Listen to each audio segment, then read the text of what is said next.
sous les palmiers, le luxe, Beverly Hills. C'est ici que notre histoire démarre, puisqu'il va être question d'amour, gloire et argent. Sur ces collines, à l'opulence assoupie, chez lui, c'est là qu'il nous a donné rendez-vous. Un portail entre deux villas de stars. Bienvenue chez Justin Martin. Hi, bonjour. À peine 26 ans et déjà heureux propriétaire de cette villa où rien ne manque à son confort. Là, c'est le Porsche avec mes voitures et juste derrière le court de tennis. C'est sa première maison, 3 millions de dollars. Là, ce sont les dépendances que j'ai transformées en petit salon télé. Quand mes amis viennent, on regarde du sport ou des films. Votre propre cinéma, quoi. Oui, avec un bar là-bas, une salle de bain. Et là, on arrive dans la maison principale. Il y a des tableaux de partout où on ne peut plus passer. J'ai pas assez de murs pour mettre tout ça. Là, c'est un George Condo, mon artiste préféré. Ça vaut cher? Je l'ai payé dans les 140 000 $. Sa fortune, Justin la tient pour partie d'un coup de génie. Une application pour smartphone créée il y a à peine un an. Alors, ça vous montre les célibataires présents dans les environs. Sur leur fiche, il y a leur nom, leurs amis Facebook que vous avez en commun et les centres d'intérêt communs. Là, par exemple, c'est Chris. Elle a 21 ans, on a une passion en commun, et là, ce sont ses photos. C'est une blonde. Elle vous plaît? Oui. Alors, je clique sur oui. Et si elle aussi, elle clique sur oui en voyant mon profil, on reçoit un message qui nous dit « Bravo, vous vous plaisez ». Et là, l'appli nous propose d'entamer une conversation.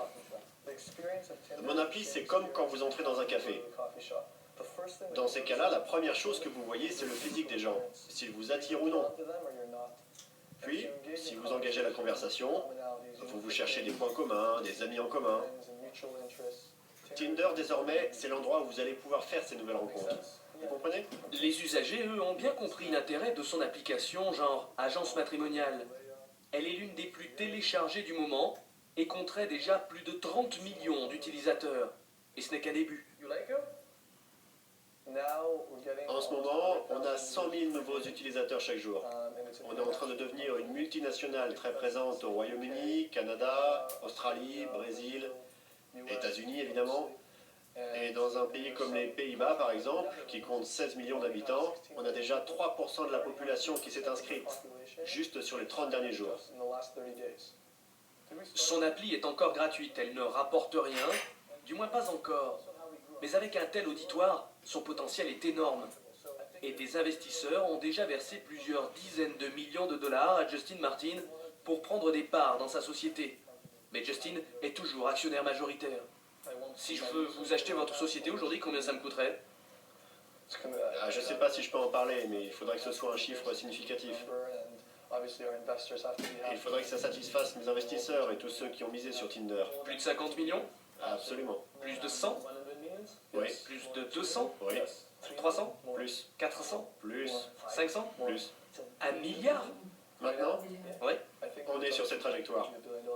On vaudra 1 milliard très bientôt, oui. Bluff? Même pas. Un vent de frénésie souffle sur les applis. Dernier exemple en date, Instagram. Une appli pour échanger des photos créées par ses étudiants. En moins de 2 ans, elle est téléchargée par 28 millions d'utilisateurs. Elle est gratuite, ne rapporte rien. Pourtant, Mark Zuckerberg, le patron de Facebook, l'achète 1 milliard de dollars avant d'y introduire de la publicité. Car ces applis captent de plus en plus notre attention. Réseaux sociaux, jeux, infos. Déjà, les Américains leur consacrent plus de 2 heures par jour. Les applis, de l'argent facile pour programmateurs malins. Une ruée vers l'or à laquelle nombre de Français participent. Qui sont-ils? Comment font-ils fortune? Exploration de l'usine à applis. La Californie. San Francisco, voilà une douzaine d'années qu'il y vit. Barthélémy Menayas, 38 ans, y mène une douce existence sous le ciel clément de la côte ouest. Jolie maison dans Castro, l'un des meilleurs quartiers de la ville, et un très bon poste dans les jeux vidéo. Enfin, jusqu'il y a peu, car il a tout lâché pour tenter sa chance dans les applications. Je dirigeais des équipes jusqu'à 60 personnes qui faisaient les jeux Sims et Tiger Woods, donc qui développaient des artistes, des musiciens, des ingénieurs, qui tous ensemble travaillaient pour créer ce produit, ce jeu vidéo, que des millions de gens dans le monde ont joué. Je gagnais à peu près 130 000 $ par an. Soit 8 000 € par mois, 10 000 même avec les primes. Ben là, vous avez des lauriers, donc pour vos meubles bourguignons. Ici, vous avez des bambous géants, parce que c'est un temple zen de l'autre côté, qui était aussi une inspiration pour l'application. Ce très beau jardin, un privilège rare dans San Francisco. Un soir, l'envie d'y recevoir ses amis lui donne une idée. Ici, on est à 300 mètres d'un quartier très très vivant. Et donc, je me disais, si je pouvais au moins avoir accès à quelques amis qui sont en train de prendre un verre, un restaurant, à 300 mètres d'ici, je leur demandais de passer à la maison, ce serait super. Et donc, j'avais absolument aucun moyen de le faire. Je peux juste envoyer des textos à des amis. Et donc voilà, c'est là que c'est né. Localiser ses amis, les inviter, d'un simple clic. Barthélemy se lance, il démissionne. Durant 2 années, le polytechnicien va vivre sur ses économies, louer un petit bureau, y passer ses jours et ses nuits, à rédiger 70 000 lignes de code comme celle-ci pour créer son appli. Et depuis une semaine, ça y est, elle existe enfin. Il l'a appelée Pickle. Donc j'appuie sur Pickle. Hop. Là, vous avez l'application. Donc si par exemple, vous voulez faire quelque chose maintenant, par exemple si on veut déjeuner, vous regardez les endroits du coin, voilà, vous sélectionnez l'endroit, et là, je peux taper Select Friends. Donc là, vous voyez, tous les gens sont tous des amis qui sont autour de vous. Donc je peux dire, bah tiens, j'ai invité elle, lui. Ils vont tous recevoir une invitation pour déjeuner tout de suite. Barthélemy croise les doigts, mais déjà en quelques jours, son appli a été téléchargée sur les 5 continents. Pour la créer, financièrement, il a pu se débrouiller seul. Mais beaucoup d'autres programmateurs, eux, ont besoin d'investisseurs prêts à miser sur leur projet. Et dans cette ruée vers l'or, ils n'ont aucun mal à en trouver. À l'est de la baie d'Alcatraz, Treasure Island, une ancienne base militaire qui attire des startups pour ses loyers dérisoires. Misha Benoyel, 41 ans, y a installé les bureaux de son application Open Garden. Elle fédère l'ensemble des connexions d'ordinateurs, smartphones, tablettes présentes dans une même pièce pour en faire un seul réseau plus puissant. On unifie tous les réseaux, le Wi-Fi, la 3G, la 4G, c'est un peu comme la devise des 3 mousquetaires, un pour tous, tous pour un. Donc plus il y a d'utilisateurs sur le réseau, meilleure est la connexion Internet. Misha Benoliel a débarqué en Californie il y a 2 ans, après avoir fait faillite en France dans l'Internet. J'avais plus grand chose, puisque j'avais dû déposer le bilan de ma dernière société en France, et j'avais à peu près l'équivalent de 2 000 $. Heureusement, j'avais quelques amis dans la vallée, chez qui je pouvais rester en arrivant, et qui m'ont permis de passer un peu de temps ici pour constituer l'équipe. Et puis après, j'ai recherché mes premiers investisseurs. Il avait 2 000 $, il lui en fallait 2 millions pour faire naître son appli. Pour lever des fonds, il s'est donc tourné vers des particuliers, des business angels comme on dit ici. Donc Christophe, c'était un des premiers investisseurs, investisseur qui a vraiment cru dans le projet depuis le tout début. Christophe, un ancien de Microsoft, a investi 25 000 $ dans ce projet. Je trouvais que le pari était très intéressant mais très risqué.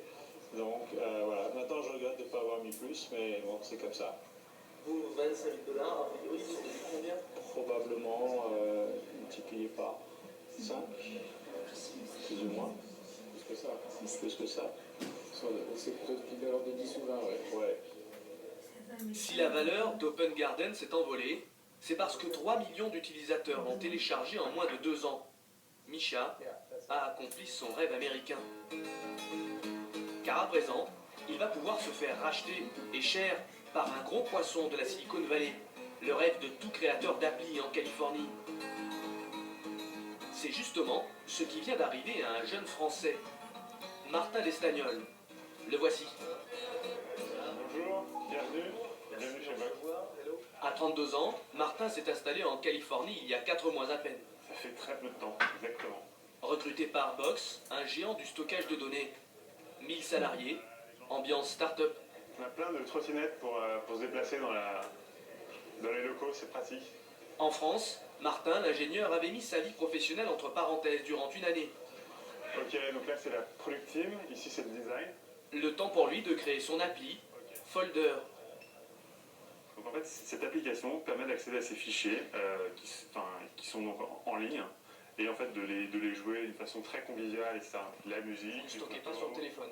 Exactement, exactement. C'est stocké, stocké en fait sur le cloud. Donc c'est ça que vous avez créé.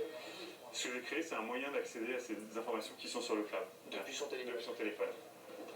Cette appli, il ne l'a jamais mise en vente, il n'en a pas eu le temps. Ok. Cet hiver, en vacances ici, Martin a besoin de conseils avant de se lancer. Allô Florian. Il rencontre l'ami d'un ami, Florian Jourda, l'un des fondateurs de Box. Il lui présente son appli, tout va aller très vite. Quand j'ai vu ça, je me dis mais c'est exactement ce qu'on veut, il faut absolument pas que le compétiteur l'ait, il faut pas que Dropbox l'ait, il faut pas que Google l'ait. Il est là où on veut être dans 2 ans. Et donc, je l'ai vu, après je dis bon attends 2 secondes, je suis allé voir tout de suite Aaron, donc le CEO, le PDG, je suis allé voir le vice-président d'engineering, le vice-président technique, et je lui ai dit arrêtez tout ce que vous faites, il faut absolument que vous voyez ce gars. Ils ont fait des trous dans leur agenda. Dans la même journée, il a vu tous les exécutifs de la boîte. En gros, on a décidé tout de suite qu'on allait essayer de l'acquérir. Et pourquoi il y avait cette urgence? Pourquoi il y a une telle frénésie sur les applis? Ce qui nous fait gagner 2 ans de travail. En revenus potentiels, c'est des millions et des millions de dollars qui peut nous faire gagner. Martin, ils vous ont donné combien Non, mais une question de réponse. C'est en millions? C'est en dizaines de millions? Je n'aimerais pas l'information. Bah, dites-moi chaud ou froid. En millions? En dizaines de millions? Non, mais... Martin ne dévoilera rien du montant de la transaction. Disons simplement qu'à 32 ans, grâce à son appli qui n'a jamais vu le jour, il est riche. Les acteurs majeurs d'Internet obligés de racheter de petites applis pour rester à la pointe, c'est désormais la norme ici. Et sur ce thème, l'une des plus belles histoires de la Silicon Valley s'écrit en français. C'est chez PayPal que ça se passe, le leader mondial du paiement en ligne. Merci de nous recevoir. Voici David Marcus, 40 ans. Il y a 3 ans à peine, il dirigeait Zong, sa société de transactions sur mobile, avant que PayPal ne la lui rachète. Et votre boîte, vous l'avez vendue combien? Le chiffre est public, c'est 240 millions de dollars, c'était en août 2011. Et elle existait depuis combien de temps? Depuis environ 3 ans et demi. Mais mieux, en plus du rachat, PayPal a fait de David Marcus son nouveau PDG, pour ne surtout pas rater le virage des applis. Et sitôt arrivé, le patron a imposé un défi à ses collaborateurs. Donc voici notre espace de démonstration. Faire disparaître les cartes bleues de nos vies, les remplacer par une application. Prenons l'exemple d'un dîner au restaurant. Voici votre futur proche, tel que PayPal l'imagine. On choisit un établissement, là par exemple le Burger Bistro. On va réserver comme ça avec l'appli. Du coup, dans le restaurant, ils voient votre visage quand vous arrivez. Pour Jenny, ils pourront lui dire « Bonsoir Jenny, comment allez-vous? Veuillez entrer. » Et ils sauront déjà ce qu'elle aime manger, ses allergies, etc. Au restaurant, le plus compliqué, c'est de payer l'addition. Quand vous devez attendre que le serveur vienne à votre table, qu'il apporte la note, qu'il prenne votre carte bleue, et là vous pouvez faire tout ça directement sur votre téléphone. Ce qui prend habituellement 10 minutes dans la plupart des restaurants, là vous pouvez le faire en 10 secondes. Là, Jenny a déjà son addition sur l'écran. Elle peut dire « Je veux payer ». Voici le montant qui apparaît, elle choisit le pourboire qu'elle veut laisser, elle clique sur payer, et voilà, c'est fait en 10 secondes. L'évidence s'impose aux mastodontes de la Silicon Valley. L'avenir d'Internet se joue sur smartphone, pas ailleurs.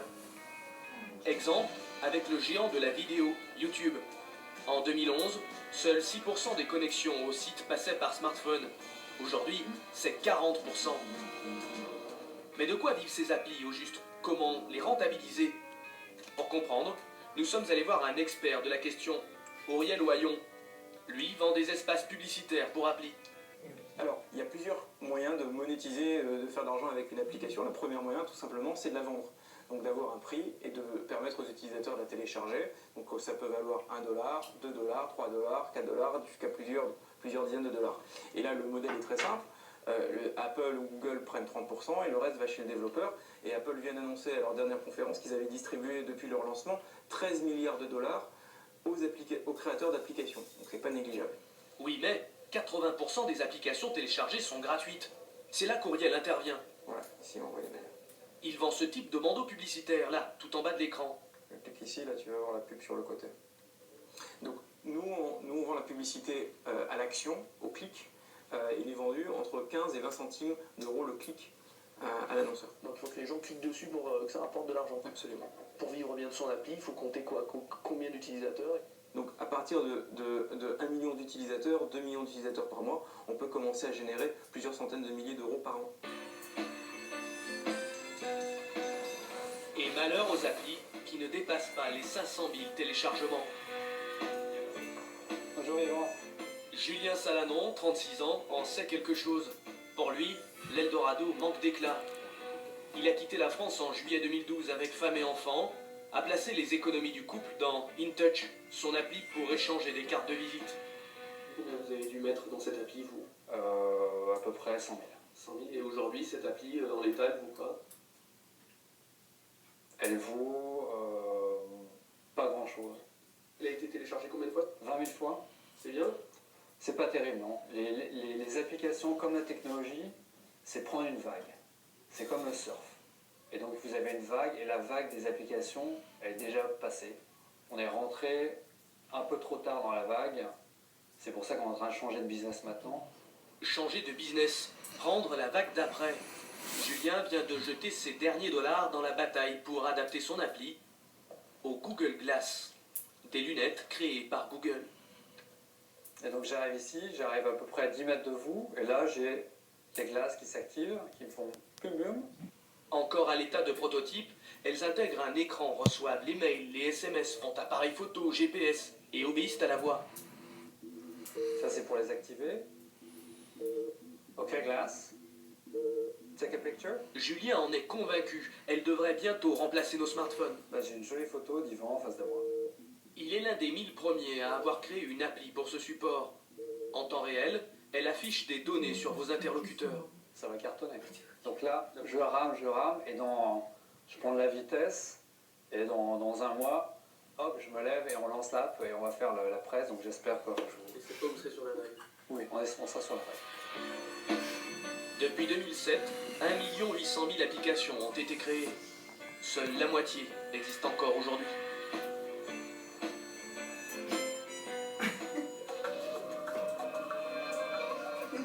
Voilà pour ce reportage d'Yvan Martinet et de Yann Moine qui ont ratissé à eux deux toute la Silicon Valley. Ils sont allés voir tout le monde. Philippe Joly, on est ici dans ce labo de Télécom Paris Tech. C'est une école d'ingénieurs qui forme des ingénieurs en télécommunications. Il y a aussi ici un petit incubateur à start-up. Enfin, on espère qu'on trouvera peut-être ici le prochain Steve Jobs, Bill Gates, je sais pas quoi, qui va nous inventer le truc formidable. Vous êtes basé à San Francisco et vous êtes quoi? Vous êtes une sorte d'intermédiaire entre les inventeurs, les investisseurs, ça marche comment? Surtout un lobbyiste en fait, ce qui m'a lancé, ce qui me fait tenir depuis 6 ans, c'est cette valeur de business qu'on peut créer là-bas en connectant des entreprises françaises qui cherchent des partenaires technologiques. On voit beaucoup de Français là-bas. 60 000 selon les chiffres officieux du consul local. Et c'est quoi cette ambiance-là? Parce qu'on a l'impression que c'est une espèce de course de tout le monde vers la bonne idée, la bonne appli qui va faire sa fortune. Il y a cette frénésie-là. C'est la course au fric, ça clairement. C'est même le moteur. C'est le moteur. Quand vous êtes sur la 101 qui vous envoie de San Francisco vers San José, vous voyez des Tesla, des Porsche. C'est inimaginable. Le prix des loyers à San Francisco a augmenté ces 5 dernières années. Tout ça, c'est les introductions en bourse de Twitter, avant de Facebook. Ça fait des petits millionnaires en t-shirt et en tongs. Et tout ce monde-là, ça donne envie, quoi. On est tarifs, là, le dernier dont on a beaucoup parlé en France, c'est Snapchat, c'est ça? Donc cette application qui permet d'envoyer des photos et de très vite pouvoir les effacer pour qu'elles ne restent pas dans les circuits. Et là, je crois que c'est Facebook qui a proposé 3 milliards aux inventeurs de cette appli pour l'acheter. Et ils ont refusé. 3 milliards. Ça, c'est très américain. C'est très américain. Non, il y a effectivement cet effet. On est en plein dans une bulle contrôlée, mais dans une bulle. Vous avez des investisseurs, les VC, comme on les appelle, les venture capitalistes, qui tous les trimestres ramènent de nouveaux fonds, 1 milliard de dollars dans la Silicon Valley, et redistribuent ça derrière à qui veut effectivement jouer. C'est pas le jeu de la roulette, c'est le jeu c'est Vegas tous les jours. J'exagère. Avec des grands gagnants et avec aussi des perdants. Comme ici, comme en France, c'est pareil, ça échoue autant qu'en France. C'est pas. Il y a beaucoup d'espoir là-dessus parce qu'on idéalise comme ici, la Silicon Valley vue d'ici. Mais il y a effectivement beaucoup de gens qui sont déçus. Mais bien sûr, la différence, c'est qu'on peut trouver de l'argent facilement. Donc tu peux planter des gens à 15 millions comme tu en plantes ici à 200 000 euros. C'est la même chose. C'est une bulle contrôlée. Deux bulles. On voit ces sommes, on voit cette frénésie, on voit des gens qui espèrent gagner beaucoup, d'autres qui investissent des sommes incroyables pour gagner beaucoup aussi. On se dit tout ça est quand même un peu artificiel et ça peut exploser un jour ou l'autre. C'est comme la bourse, c'est pareil. Qu'est-ce que ça change ? Au lieu d'être un système financier, le Nasdaq avec l'offre et la demande, enfin un système contrôlé, c'est un peu la même chose. Ils ont compris les surcotés comme ça, on peut se dire, c'est ça une bulle. Bulle spéculative qui peut exploser. En même temps, Facebook est en train de montrer par ses chiffres dans la publicité sur mobile et par son chiffre d'affaires que la valorisation qu'il promettait, ils sont en train un peu de la réaliser. Après, sur Instagram et encore plus sur Snapchat, c'est un pari, mais le problème c'est que si tu ne vas pas le faire, il y a des Chinois qui vont le faire. Enfin, c'est un pari financier. On joue avec les milliards, c'est vrai, en termes de valorisation. C'est quoi les applis qui marchent? À quoi va nous servir demain notre mobile? On parle d'un moyen de paiement. Est-ce que ça va remplacer un petit peu tout, une espèce d'usage multifonction qui nous servira à tout? C'est toujours la question qui me fait un peu trembler parce que je suis à San Francisco, forcément je dois savoir les tendances et je dois savoir ce qui se passe. Ouais. Qu'est-ce qu'on dit là-bas de l'autre côté de Qu'est-ce qu'on en dit? Tu parlais de Snapchat, bon, typiquement les applications sur adolescents, bon, il y a une adoption comme très rapide. Snapchat c'est quelque chose que... Le domaine de la photographie, les gens essayent beaucoup dans ce domaine-là. Je connais une entreprise où je suis un peu un espèce de coach qui fait des vidéo messaging, donc c'est pas des textes que tu envoies, mais des courtes vidéos. Ça, typiquement, pour moi, ça prend pas. Donc peut-être que ce sera le prochain truc qui va fonctionner dans 5 à 10 ans. Aujourd'hui, les gens ne sont pas prêts à faire une courte vidéo de 10 secondes sur leur mobile et de l'envoyer à ses amis. Les jeunes ne sont pas prêts, ça veut dire que clairement, il faut suivre ce que font les jeunes d'ailleurs. Ce sont eux qui nous indiquent le chemin. Qu'est-ce que vous dites aux jeunes comme ici, là, qui se lancent dans les télécoms, qui rêvent, qui imaginent, qui se projettent? Vous leur dites de faire quoi Ce que je dis aux jeunes en France, c'est observer. Aller dans un business où on va véritablement remplacer un usage, créer une innovation, quelque chose de spécifique, valider ça auprès de vous, créer des pilotes, des gens qui vont tester votre application et regarder si ça marche. Si vous arrivez véritablement à avoir de l'adoption, avoir des gens qui sont intéressés par ce que vous faites, qui sont prêts à télécharger votre application. Et ne pas s'enferrer peut-être trop dans des idées qui n'accrochent pas. Il y en a plein, tout le monde a des idées tous les jours, tout le monde pense qu'il peut créer une société, mais soyez très, très honnête avec vous-même et puis essayez, parce qu'aujourd'hui, il y a je trouve que beaucoup d'inventions qui sont aujourd'hui très connues.